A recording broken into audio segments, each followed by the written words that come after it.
자, 오늘 본문 말씀을 가지고 사사기 36번째 강의로 나의 실수를 선으로 바꾸시는 하나님이라는 제목으로 말씀을 나누겠습니다. 함께 우리 제목을 따라 하시겠습니다. 나의 실수를 선으로 바꾸시는 하나님.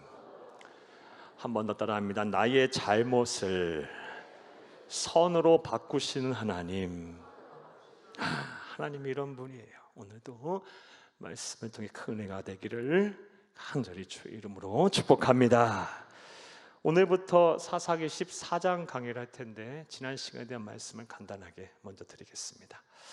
지난 시간에 우리는 이 삼손의 부모인 마노아와 그의 아내가 하나님으로부터 이 삼손이라는 아들이 태어날 것이며 그 아들이 나시린으로 태어나서 구별된 자로 태어나서 블레셋 40년의 이스라엘 지배를 끝내게 할 거라는 말씀을 들었을 때 그들이 어떻게 행동을 했는지에 대해 살펴보았어요. 그리고 우리는 그들의 행동을 통해서 우리 또한 하나님께 은혜를 받고 또 말씀을 들었을 때 우리가 어떻게 행동을 해야 하는지에 대해서 살펴보며 은혜를 나눴습니다. 사랑하는 여러분, 마노아와 그의 아내 아주 경건한 신앙인들이었던 그들이 하나님의 음성, 하나님의 말씀을 듣고 나서 그들은 어떻게 행동했습니까? 또 우리 또한 어떻게 행동해야 합니까? 먼저 들은 말씀을 묵상하고 기도해야 한다라고 말씀을 들었어요. 하나님께서 우리에게 은혜를 주시고 말씀을 들은 후에 우린 거기에서 머물러서는 안 돼요. 들은 말씀, 받은 은혜를 삶의 자리에서 더 이렇게 묵상을 하는 거예요. 기도하면서 다시 한번 되새김질 하듯이 계속해서 기도하며 뭘 하나님 앞에 구해야 합니까? 하나님 내가 말씀을 들었고 내가 약속의 말씀을 받았고 은혜를 받았는데 이제 내가 어떻게 행동을 해야 합니까? 어떤 것이 하나님의 뜻입니까? 내가 어떻게 살아야 합니까? 내가 무엇을 해야 합니까? 하나님 앞에 질문을 해야 돼요. 구해야 돼요. 구체적인 행동사항을 깨닫게 달라고 말씀해 달라고 해야 돼요. 나아가서 더 큰 은혜를 부어달라고 또 묵상하며 기도해야 돼요. 그러면 하나님께서는요 삶의 자리에서 여러분에게 또 말씀하실 거예요. 자세하게 구체적으로 더 큰 은혜의 말씀을 여러분에게 주실 거예요. 축복의 말씀을 여러분에게 선포하실 거고요, 위로가 필요하다면 위로하실 것이고 지혜가 필요하다면 지혜를 주실 거예요. 그 말씀을 하실 거예요. 우리가 하나님의 말씀을 받고 또 하나님 말씀을 듣고 은혜를 받은 후에 하나님 앞에 질문하지 않았기에, 다시 하나님의 말씀을 묵상하며 기도하지 않았기에 우리는 구체적으로 뭘 해야 하는지를 모르고 사는 경우가 너무나도 많아요. 하나님은 그렇게 우리와 멀리 떨어져서 그냥 우리와 관계없이 생활 속에서 관계없이 그저 예배 때만 말씀하시고 우리의 신앙생활하는 교제권 안에서만 말씀하시는 분이 아니에요. 우리의 삶의 자리 어느 장소에든 하나님 안 계시는 곳이 없어요. 어느 시간 어느 장소에도 안 계시는 곳이 없어요. 그곳에서 받은 은혜를 생각하고 받은 말씀을 생각하며 그 말씀을 묵상하고 기도하면 하나님의 뜻을 더 구하면, 자세히 구하면 말씀하실 것입니다. 은혜를 더 큰 은혜를 주실 거예요. 무엇을 어떻게 행동해야 하는지를 깨닫게 하실 것입니다. 이런 은혜와 실천이 저와 여러분 가운데 함께 하기를 간절히 주의 이름으로 축복합니다. 또 경건한 신앙인들이었던 마노아와 그의 아내 삼손의 부모들은 하나님의 말씀을 들은 이후에 어떻게 행동을 했을까요? 우리는 그들의 행동을 통해 무엇을 배울 수 있을까요? 하나님께 감사의 제사를 드렸어요. 말씀과 은혜를 받은 자는 반드시 감사로 응답을 해야 합니다. 감사는 필수예요, 여러분. 예수님도 이 감사하는 자들을 찾으셨고 감사하지 않았을 때 섭섭해 하셨어요. 감사의 제사로 나를 영화롭게 하라고 말씀하셨어요. 사랑하는 여러분, 아직 하나님의 뜻, 하나님의 때가 오지 않고 하나님 내게 주신 약속의 말씀이 성취되지 않았다 할지라도 들은 말씀 하나로만, 받은 은혜 하나로만도 우리는 감사의 조건이 충분해요. 사랑하는 여러분, 감사위 그렇게 은혜를 받고 말씀을 들었으면 감사의 제단을 쌓으세요. 선행 감사를 하세요. 억지로라도 감사를 하세요. 그 감사 위에 더 큰 감사를 하게 하실 것이고 이전에 보지 못했던 더 큰 영광을 누리게 하실 것입니다. 이런 은혜와 시천이 저와 여러분 가운데 충만하기를 간절히 주의 이름으로 축복합니다. 나아가서 마노아와 그의 아내 경건한 신앙인들이었던 말씀을 받은 후에 약속을 받은 후에 어떻게 행동했을까요? 나아가서 확신 속에 거했어요. 하나님의 말씀이 반드시 이루어질 것을 확신했어요. 사랑하는 여러분, 그 말씀을 반드시 이루어질 것이다. 성경과 기독교의 역사를 보면 하나님이 쓰셨던 사람들은 다 하나님의 말씀을 받은 후에 그 말씀이 이루어지기까지 마치 이루어진 사람처럼 확신 속에 살았어요. 담대했어요. 참고 견뎠어요. 그리고 그때를 반드시 기다렸어요. 세상이 어떻게 변화하고 세상 사람들이 무슨 이야기를 하든 간에 마음과 생각이 흔들리지 않고 신앙이 왜곡되거나 변질되지 않고 확신을 했어요. 강하게 그 말씀을 붙들었어요. 그리고 하나님의 때가 왔을 때 그 말씀의 성취를 다 보게 됐어요. 사랑하는 여러분, 하나님이 여러분에게 은혜를 주셨고 약속의 말씀을 주셨고 그 약속의 말씀이 여러분을 붙잡았다면 이제부터 이 말씀이 이루어질 것을 확신하세요. 그게 믿음이에요. 그게 우리가 가져야 될 태도예요. 그게 하나님의 백성의 성숙한 신앙인의 모습이에요. 믿음 빠지면 우리가 뭐 갖고 하나님 앞에 나아가겠어요? 사랑하는 여러분, 하나님의 말씀을 듣고 또 음성을 듣고 하나님의 은혜를 받았으면 확신 속에 거하시기 바랍니다.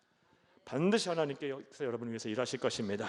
이런 은혜와 실천 또한 여러분 가운데 함께하기를 간절히 주의 이름으로 축복합니다. 자, 이제 오늘 본문에 대한 강의를 하겠습니다. 오늘부터는 말씀드렸다시피 사사기 14장에 대해서 강의를 하겠습니다. 오늘 본문 말씀 사사기 14장 1절부터 4절까지의 말씀은 이렇게 약속의 말씀을 받은 마노아와 그의 아내가 시간이 흘러 삼손을 낳았고요. 그 삼손이 장성하여 청년에 이르렀을 때 일어난 사건들에 대한 기록이 바로 이 사사기 14장의 말씀입니다. 특별히 사사기 14장 1절에서 4절 말씀에 보면 이 사사기에 나오는 이 삼손이 장성하여 청년에 돼서 행한 하나님 앞에서 하나님과 그의 가족들 앞에서 행한 첫 실수, 첫 잘못에 대한 내용에 대한 기록입니다. 오늘도 이 한 절 한 절의 말씀을 살펴보면서 하나님이 우리에게 주시는 영적인 교훈을 찾아보겠습니다. 그의 시간이 되기를 간절히 바랍니다. 할렐루야. 우리가 잘 알다시피 삼손은 나시린의 서약을 하고 태어난 사람이에요. 어렸을 때는 부모의 그늘 아래, 부모의 품 안에 있을 때는 삼손이 나시린 서약을 철저하게 지켰겠죠. 부모의 보호 아래 하나님의 구별된 자로 하나님께서 주신 그 약속의 말씀을 철저하게 교육을 받았을 것이고 또 이 세상의 여러 유혹과 그리고 여러 거룩하지 못한 성결하지 못한 것들로부터 부모가 울타리가 돼서 신앙의 울타리가 돼서 그 보호를 받았을 거라고 봐요. 자, 그런데 문제는 장성하여 머리가 큰 후에 부모 말을 안 듣고 이제 부모 말을 안 들어도 될 나이가 이르렀을 때가 이제 문제가 됐어요. 오늘 본문 말씀을 보게 되면 나시린 서약을 한 삼손이 장성하여 청년이 되어 실수를 합니다. 자, 그렇다면 어떤 실수를 하였을까요? 본문 먼저 1절을 함께 보겠습니다. 삼손이 딥나에 내려가서 거기서 블레셋 사람의 딸들 중에서 한 여자를 보고 삼손이 행한 첫 번째 실수, 청년이 돼서 이제 부모의 품을 벗어나 행한 첫 번째 실수가 뭐냐? 삼손이 어디로 내려갔습니까? 딥나로 내려갔어요. 이게 큰 실수였어요. 왜 이게 딥나로 내려간 게 실수냐? 삼손이 거주하고 있던 지역은 소라라는 지역이고요. 이 소라에서 딥나는 약 10km 떨어진 도시 지역에 있는 도시입니다. 이 딥나는 오늘날 텔 에바탓이라는 도시인데요. 이 성서 고고학자들이 이 발굴을 해보니까 이 딥나가 어떤 곳이었냐? 당시 유흥가였어요. 더 정확하게 표현하면 홍등가였어요. 홍등가가 어떤 곳입니까? 창녀촌이 밀집해 있던 곳이에요. 그곳에 내려갔다. 삼손이 어떻게 살았는지 답이 나와요. 그는 나시린을 서약을 했고 부모의 신앙의 교육을 철저하게 어려서 받았을 거예요. 그리고 부모 앞에서 또 이스라엘 공동체 안에서는 어떤 사람이었어요? 사사로 준비된 예비된 사람이었어요. 거룩해 보이는 사람이었어요. 그런데 오늘 보면 1절 말씀에 보면 그는 홍등가 창녀촌을 출입하고 있어요. 어떤 사람입니까? 성과 악을 넘나들고 있는 세속화된 인물이에요. 이 잘못을 하고 있는 거예요. 오늘날에도 안타깝게도 이런 분들이 많아요. 교회 안에서 우리 신앙의 공동체 안에서는 하나 흠이 없어 보여요. 신앙에 문제가 없어 보여요. 그런데 이 신앙 공동체를 벗어나면서부터는 사람이 다른 사람이에요. 술, 담배 다 하고요. 불신앙인과 똑같은 그는 불신앙적인 그런 믿음과 가치관과 그런 생각 속의 세상을 살아요. 예수와 복음을 위해 살기보다는 돈과 명예, 세상의 이기를 쫓아 살아요. 하나님을 사랑한다는 말은 교회 안에서는 하는 말이고 하나님은 조금 더 사랑하지 않아요. 삶의 우선순위에 하나님은 저 멀리 가 있어요. 우리 안에 성령께서 내주해 계신다고 하는데 성령은 내주하시는 게 아니라 마치 저 이런 표현 써서 죄송합니다. 뒷방 늙은이 취급을 해요.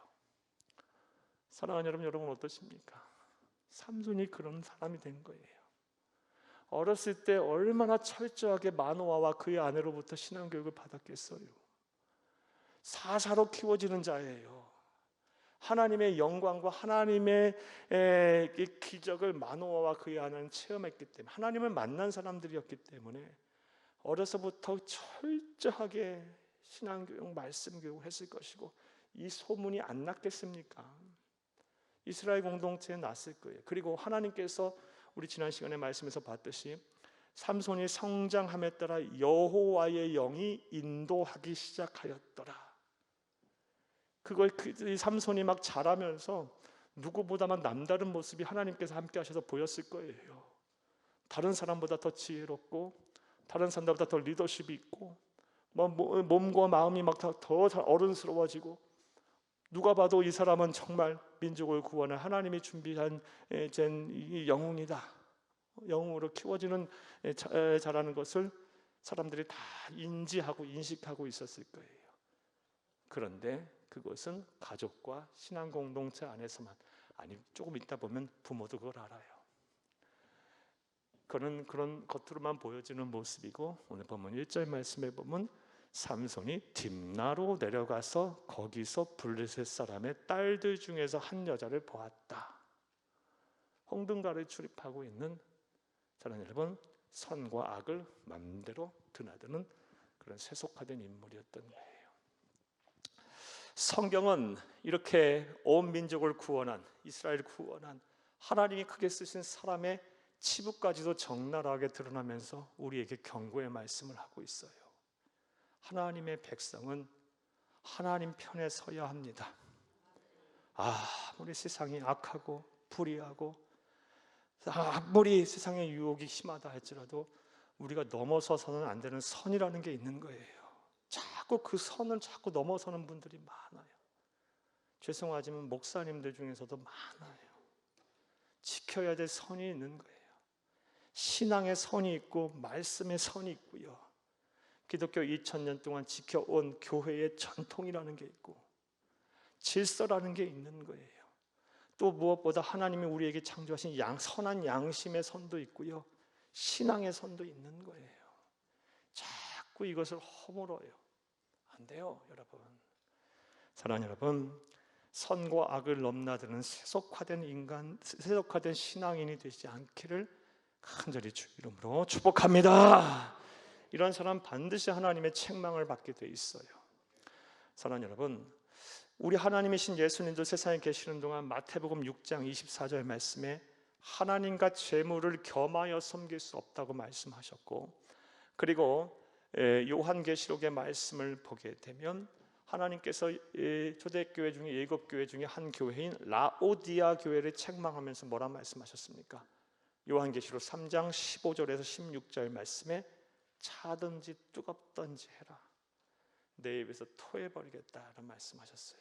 분명하게 하라는 거예요. 너의 신앙의 정체성을 분명하게 나타내라, 드러내라. 사랑하는 여러분, 삼손의 이런 모습을 반면교마 삼아서 우리는 부족하고 연약해도, 때로는 시험과 환난 속에 우리가 뜻을 굽힌다 할지라도 그러지 않기 위해 더 노력하고 애쓰며 우리가 하나님 편에, 하나님의 말씀의 선에 말씀 안에, 또 우리 하나님이 주신 우리 선한 선과 정의 안에, 거룩함 안에 서기 위해 노력하는 저와 여러분이 되기를 간절히 주의 이름으로 축복합니다. 삼손이 장성하여 청년이 되어 부모 품을 떠날 나이가 돼서 행한 첫 번째 실수와 잘못, 성경이 기록하고 있는 첫 번째 실수와 잘못은 딥나로 내려갔다라는 거예요. 그가 이제 신앙의 부모의 품을 떠나는 과정에서 선과 악을 넘나드는 세속화된 신앙인이었던 거예요.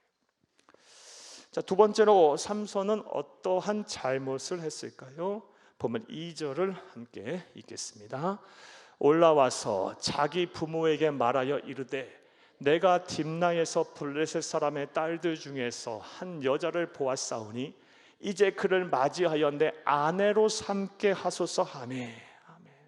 2절에서 보다시피 그는 뭘 하고 있어요? 하나님의 말씀에 불순종하면서 자기의 욕망, 자기의 욕구를 채우려 하고 있어요. 사랑하는 여러분, 분명 하나님께서는요, 이 시점에서 하나님의 백성은 절대로 이방인들과는 결혼을 해서는 안 된다라는 말씀을 수도 없이 하고 있어요. 그리고 마노아와 그의 아내는 철저하게 이 교육을 했을 것이고, 이스라엘 신앙 공동체 안에서는 이거는 불문율이 아니라 완전한 이 모두가 지켜야 할 법으로 규정이 되어 있었을 거예요.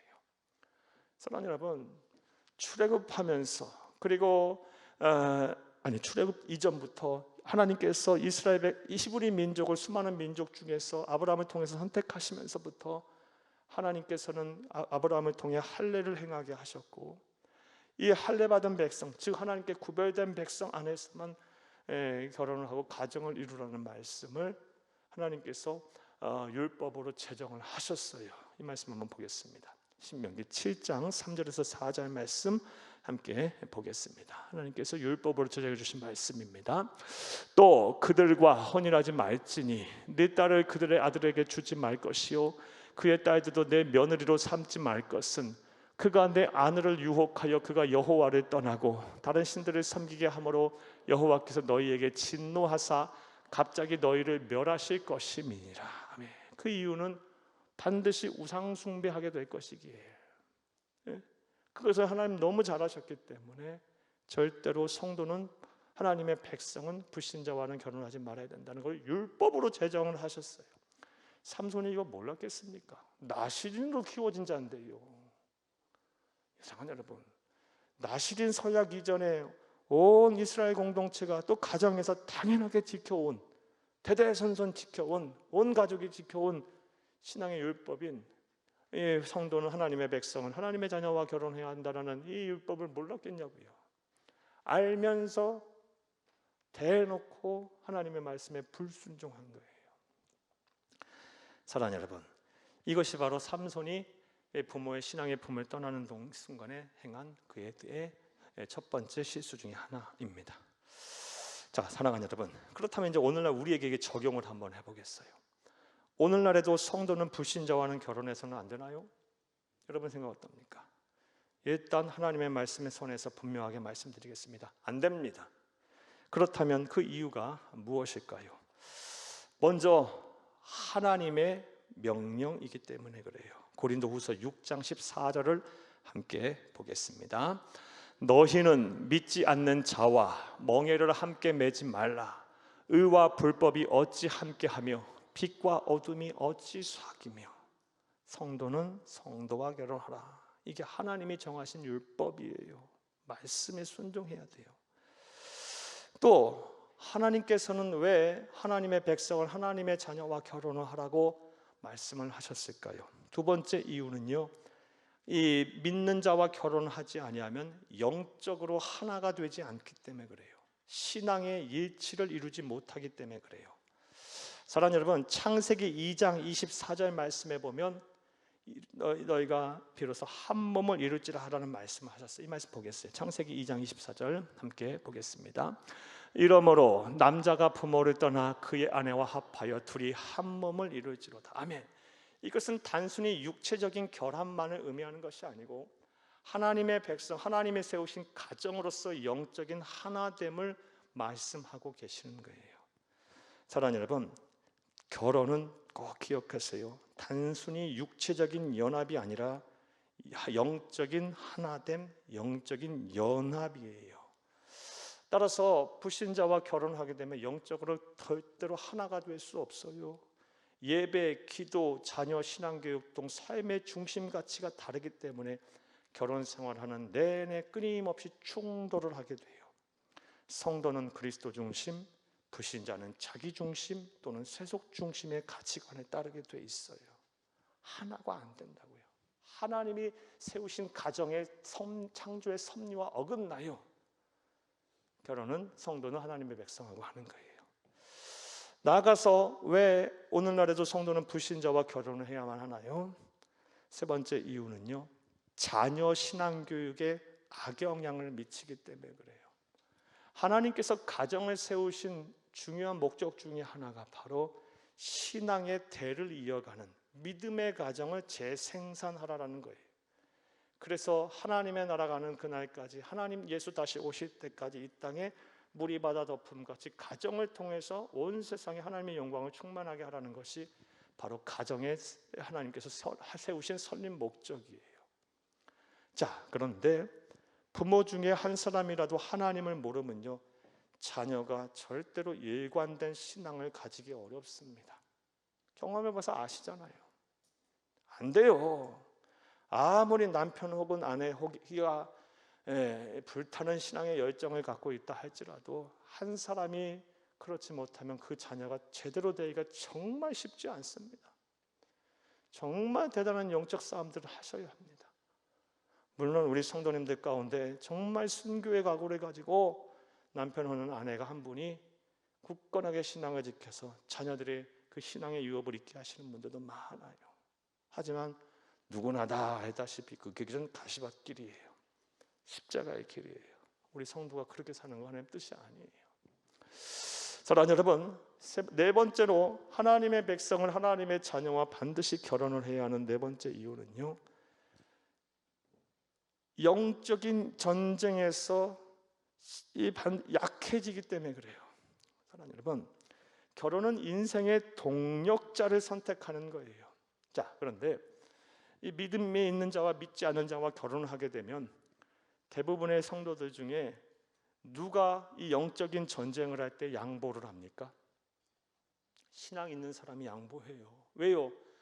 신앙 있는 사람은 그 안에 성령이 내주하고 계시는데, 화목해 하는 영, 화평케 하는 영이 계시는데 싸우기 싫어요. 용서해야 되고 이해하려고 자꾸 해요. 그런데 사람은 육체적, 영적으로 한계가 있는 존재라 그렇게 되다 보면요, 어떻게 나중에는 어떻게 돼요? 똑같아져요. 저는 이런 분들 정말 많이 봤어요. 예전에 청년 사회 갈 때, 뭐 지금도 마찬가지겠지만 청년 사회 갈 때 이런 청년들 많았어요. 불신자와 결혼하겠다고 하면서 저한테 이런 말하는 거예요. 하나님께서 저를 이 가정의 선교사로 파송한 줄 믿습니다. 그래, 나도 믿는다. 그런데 걱정이 정말 많이 돼요. 많이 했어요. 그리고 실상 그 성도가 가서, 그 청년이 가서 결혼을 해서 정말 선교사적 사명을 다 감당한 청년 거의 못 봤어요. 주일마다 영적 전쟁해야 되고 싸워야 하고, 또 명절 때마다 힘든 일 겪어야 하고, 또 막 경제적인 관념 다르죠. 우리는 하나님께 받은 거 있으면 막 감사 예물 헌금도 드리고 11조도 하고 어려운 이웃 막 돕기도 해야 되는데, 불신자들은 그런 생각 안 해요. 미쳤다 그러겠죠. 예, 하나님에 대한 헌신, 하나님에 대한 사랑이 뭔지도 몰라요. 얼마나 많은 그 때문에 싸웁니까? 그러다 보면 나중에는요, 하나님의 백성이 그 안에 하나님의 영이 거하시기 때문에 너무 힘들거든요. 안 하게 돼요. 똑같아져요. 한두 명 본 줄 압니까? 영적 강자가 안 돼요, 여러분. 누구 손해예요? 그러면 정말 통탄할 일이에요. 자, 사랑하는 여러분, 오늘날에도 성도는 불신자와 결혼해서는 안 됩니다. 이게 하나님의 정하신 법이에요. 하나님의 명령을 어기는 거고요. 신앙의 일치를 이루지 못하고 영적인 연합이 깨져요. 자녀의 신앙의 교육에도 악영향을 미치고요. 반드시 그 성도 또한 영적으로 약해지게 돼 있어요. 영적 전쟁에서 강자가 못 돼요. 그러하기에 성도는 성도와 결혼을 해야 합니다. 자, 그런데 다음 같은 생각 고민을 해야 돼요. 목사님 말씀 들으니 제 마음이 참 힘들어요. 그러면 사랑하는 것도 다 꺾고 나는 사랑하는 사람과 결혼도 해서는 안 되나요? 여러분 생각 어때요? 갑자기 얼굴들이 막 어두워지고 어떻게 해야 되는지 답을 몰라 하고 계셔요. 사랑하는 여러분, 사랑하면 어떻게 해야 돼요? 사랑하면 결혼해야지 어떻게 해? 사랑은 허다한 죄도 덮는데. 사랑하는 여러분, 사랑하면 결혼해야지 어떻게 해요? 근데 여러분 분명하게 알아야 되는 건요, 한때의 사랑이 우리의 결혼을 유지해 주지 못해요. 아시잖아요. 사람은요, 가정이 행복하려면 남편과 아내, 부부간의 가치관이 같아야 돼요. 신앙관이 같아야 돼요. 그래야 행복해요. 아시잖아요. 한 곳을 바라볼 수 있어야 돼요. 같은 꿈을 꿀 수 있어야 돼요. 불행하다니까요. 여러분 아시잖아요. 공허해진다니까요. 허망해진다니까요. 안 돼요, 여러분.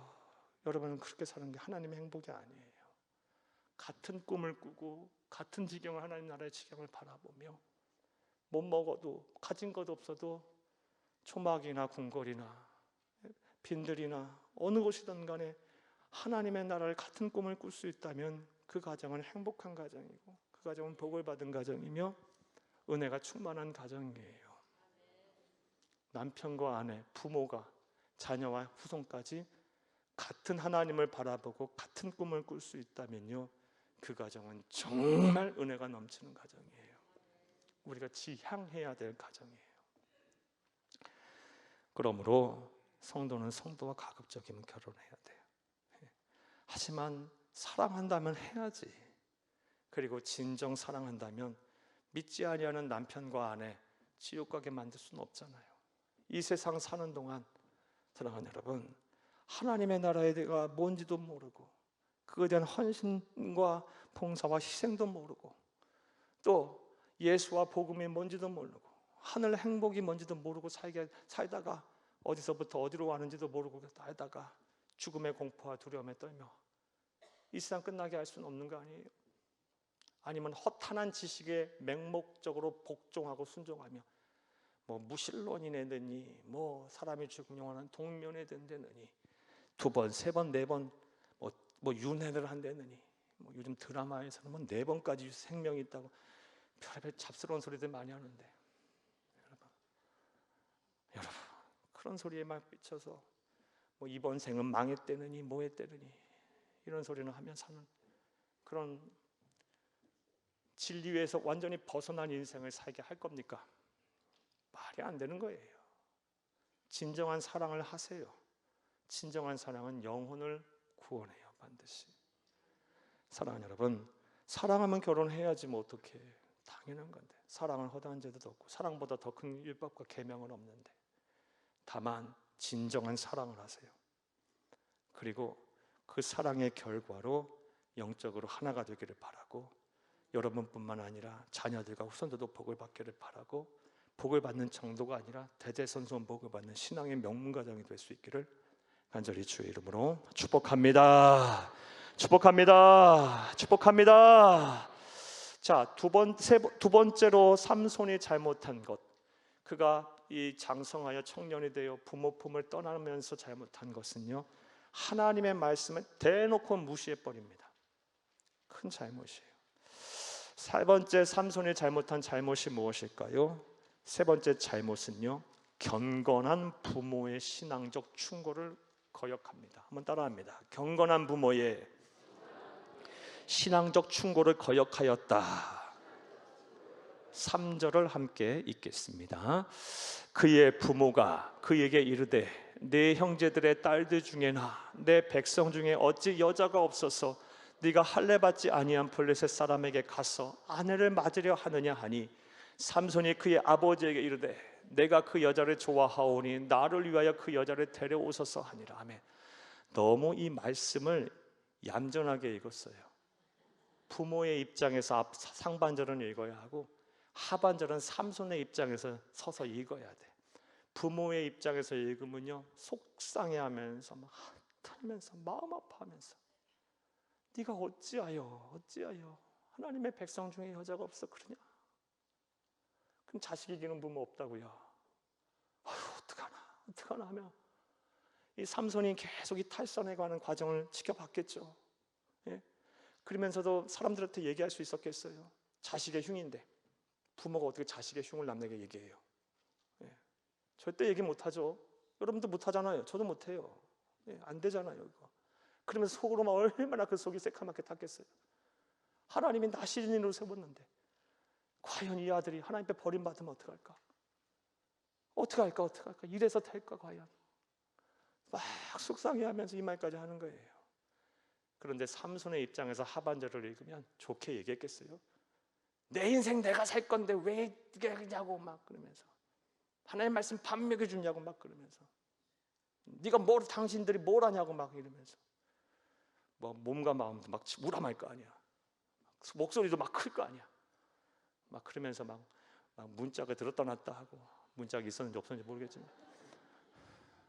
뭐 그랬겠지. 뭐 어제나 오늘이나 예전이나 오늘이나 똑같으니까 뭐 사람 사는 거는 막 뒤집어 엎고 막 그러지 않았을까? 뭐 어린아이처럼 막 누워갖고 막 떼쓰면서 해줘 이러진 않았을 거 아니에요.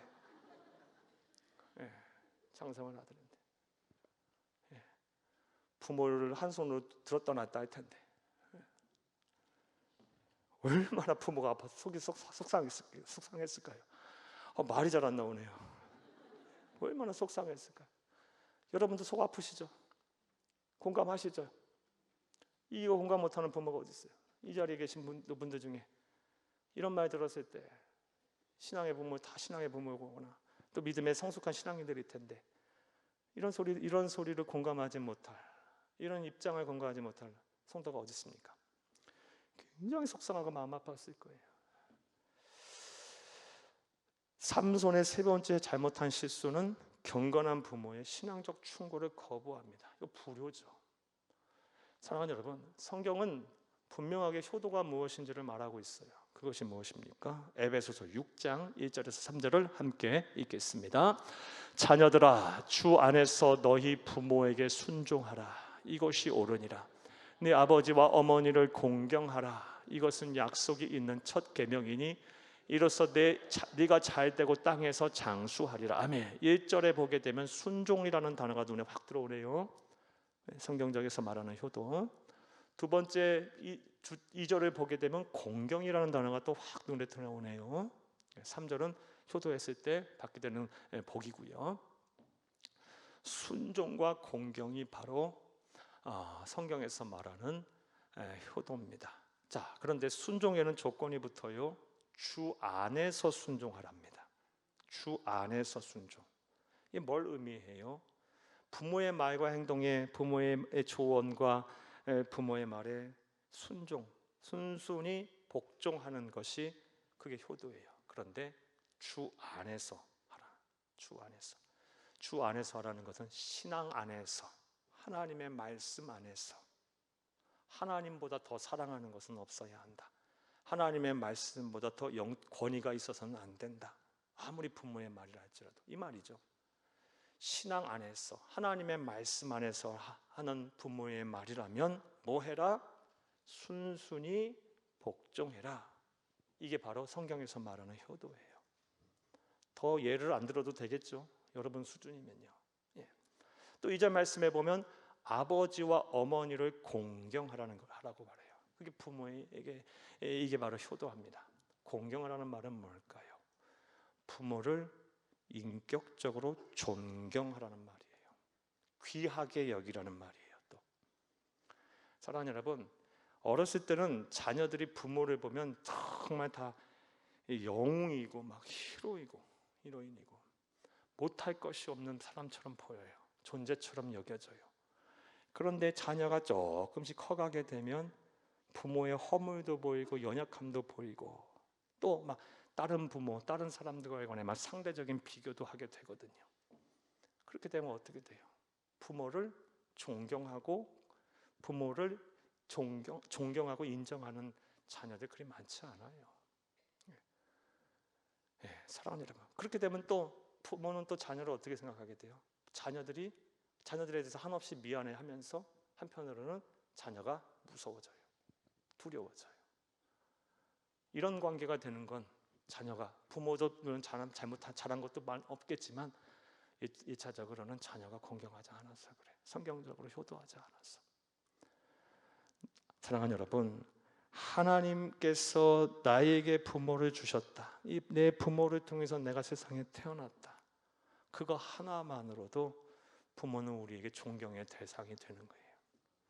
우리가 귀하게 여겨야 돼요. 그 부모가 하나님의 백성이든 그렇지 않건 간에. 거기다가 믿음의 부모야, 이건 정말 존경해야 돼. 사랑하는 여러분, 우리가 세상 살아오면서 봐서 알지만 세상 살면서 신앙 지키면서 세상 사는 게 쉽습니까?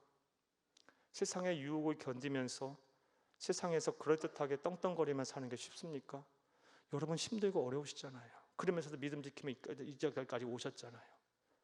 자녀들이 그거 하나만 가도 우리 부모는 공경해야 돼. 신앙의 부모, 믿음의 부모는요. 존귀하게 여겨야 돼.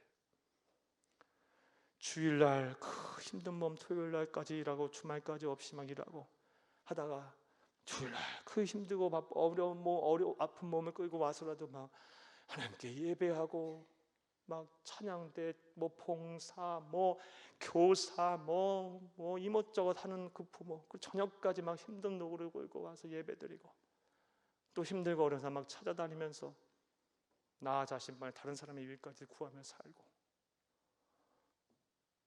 그거 웬만한 헌신과 웬만한 충성과 웬만한 희생 없이 못하는 거잖아요. 그리고 누가 내가 힘들고 어려울 때 그렇게 눈물 흘리며 기도합니까? 믿음의 부모는 하잖아요. 자녀들이 잠 안 자고 힘들고 어려워할 때 부모가 잠자는 부모가 어디 있어요? 정신 나간 사람이지.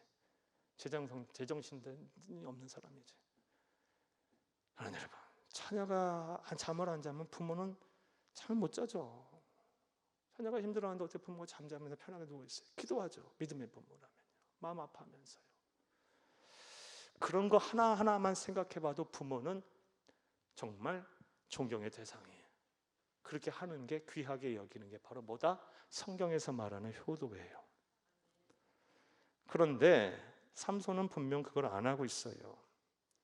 부모의 말을 거역하죠. 성경이 아주 온화적인, 유화적인 아주 예의 바르게 하나님께서 말씀에 기록해 놓아서 그렇지 삼손이 이렇게 했겠냐고 다시 말씀드리지만 기골이 장대한 삼손이 막 혈기와 왕성한 형상이 막 집안에서 난동을 부리면서 해줘 당신이 뭐냐고 막 그러면서 막 했겠죠. 부모가 감당이 안 될 정도로 했겠죠. 사랑하는 여러분, 분명한 것은 그런 불효를 저지른 거예요. 성경에서 하나님께서 정하신 가장 하나님의 백성들이 지켜야 할 계명 10가지 계명 10계명입니다. 그게 5번째 계명이 뭡니까? 6번째 계명이 뭡니까? 사랑하는 여러분, 부모에게 순종하라. 이것이 바로 뭡니까? 5번째 계명이죠. 이것이 뭡니까? 이게 부모에게 순종하라는 말씀이죠. 효단한 말씀이에요. 부디 주 안에서 우리 부모에게 순종하고 또 아버지와 어머니를 공경하는 우리 성도님들 다 되길 바라고, 또 이미 연세가 이제 지긋하셔서 지금 이 세상에 계시지 않으신 분 계신다면 여러분의 자녀들이 그런 자녀들이 될 수 있도록 여러분이 본을 보이시고, 또 여러분이 그런 기도의 그런 권면과 그런 기도의 삶을 사는 여러분이 되기를 간절히 주의 이름으로 축복합니다. 자, 전 지금까지 1절에서 3절까지의 과정을 통해서 삼손이 부모의 품을 떠나면서 그 장성하여 청년이 돼서 저지른 그의 잘못에 대한 말씀을 드렸어요. 딥나로 내려갔다. 선과 악을 넘나드는 세속화된 신앙인으로 변질이 된 거예요. 나시디니. 두 번째로 하나님의 말씀을 대놓고 무시하는 사람이 됐고, 자신의 정욕이 더 중요한 거예요. 자기 주장이 더 중요한 거예요. 경건한 부모의 신앙적 충고도 막 거역을 해버려요. 불효를 저질렀어요. 자, 그런데 오늘 4절 말씀을 보게 되면 하나님은 이러한 삼손의 잘못과 실수를 또 선으로 바꿔가세요. 이게 하나님이에요. 이런 분이에요. 자, 4절을 함께 읽겠습니다. 그때에 블레셋 사람이 이스라엘 다스린 까닭에 삼손이 틈을 타서 블레셋 사람을 치려 함이었으나 그의 부모는 이 일이 여호와께로부터 나온 것인 줄을 알지 못하였더라. 아멘. 당시에는 분명 삼손이 잘못과 실수란 게 맞아요. 이 사사기의 말씀은요, 한참 시간이 흐른 뒤에 사무엘 선지자가 아마도 사무엘 선지자가 마지막 이스라엘 사사라고 할 수 있는 사무엘 선지자가 하나님께로부터 영감을 받아서 기록한 말씀이에요. 그러니까 모든 결과를 다 알고 있는 거예요. 이미 결과를 알고 있는 입장에서 지난날의 삼손과의 행한 실수와 허물을 보니까 이 또한 하나님의 은혜였고 하나님의 섭리였구나, 그렇게 기록이 되는 거예요. 이해되십니까? 우리도 세상 살아보면 막 그 순간에 막 힘들고 어렵잖아요. 그런데 지나고 나보면 이 고난의 길이, 이 슬픔과 어려움의 현실이 하나님의 은혜의 순간이었구나. 지금 내 자녀가 막 앞길이 막히고 막 경제적인 어려움이 찾아오고 막 원하지 않은 사건 사고에 휘말리고 몸과 마음이 아프고 그 순간에는 막 참고 견디기가 힘들어요. 근데 시간이 좀 지나고 나서 보니까 하나님의 은혜의 순간이었구나, 이런 얘기 하잖아요. 우리 깨달아져서 알게 돼서. 이 말씀도 마찬가지인 거예요. 이 4절에 이런 말씀이 기록된 이유는 한참 시간이 흐른 이후에 우리 삼손이 모든 결과를 다 알고 있거든요. 하나님께서 그의 잘못, 그의 허물, 그의 실수 또한 선으로 바꾸셔서 그러한 블레셋 여인과의 결혼을 통해 블레셋 사람들과 더 많은 접촉점을 갖게 하시고 그들의 속내, 그들의 허점, 그들의 약점을 샅샅이 알게 하셔서 삼손을 통해 그들을 쳐부수게 하셨구나. 이건 사무엘 선지자, 이 사사기를 기록한 선지자의 이 깨달음을 통해서 기록된 하나님의 말씀인 거예요. 분명한 사실은 하나님은 삼손의 실수와 잘못을 선으로 바꾸셨어요. 우리에게도 똑같아요. 하나님은 그런 넉넉한 사랑을 갖고 계신 분이에요. 살다 보면 실수도 하고 잘못도 하죠. 이게 우리 모습인데, 그런데 하나님의 백성은요, 하나님이 책임지십니다. 나의 실수와 허물을 선으로 바꿔 가실 거예요. 우리는 그런 하나님을 바라보고 내가 실수를 하고 내가 잘못하면 뭐 해야 합니까? 회개하고 하나님의 자비와 하나님의 긍휼하심에 기대어 하나님이여, 나의 실수와 나의 허물을 통해 하나님 일하시옵소서. 너무너무 염치 없지만, 너무너무 죄송하지만 하나님이여, 나의 이런 부족한 실수와 허물 또한 하나님 받으시고 자비하신 하나님, 긍휼이 많으신 하나님, 나를 불쌍히 여겨주셔서 이 나의 실수와 허물을 선으로 바꾸시옵소서라고 기도하며 하나님의 은혜를 구해야죠. 그럼 하나님께서 그렇게 하실 것입니다. 할렐루야. 자, 그런데 분명히 알아야 할 것은 하나님은 나의 실수와 허물을, 잘못을 선으로 바꾸실 수 있는 분이라고 해서 그것을 또 이용하고 또 그런 생각에 나의 실수와 허물을 막 정당화해서는 안 돼요. 분명한 것은 그 하나님의 뜻과 하나님의 말씀을 어긋난 거예요. 죄진 거예요. 죄는 모양이라도 버려야 돼요. 안 되는 거예요. 어쩌다가 그렇게 실수도 하고 그릇된 길도 갈 수 있고 어쩌다가 잘못을 저지를 수 있어요. 그럴 때 하나님 앞에 하나님, 나의 실수와 잘못을 선으로 바꾸시옵소서.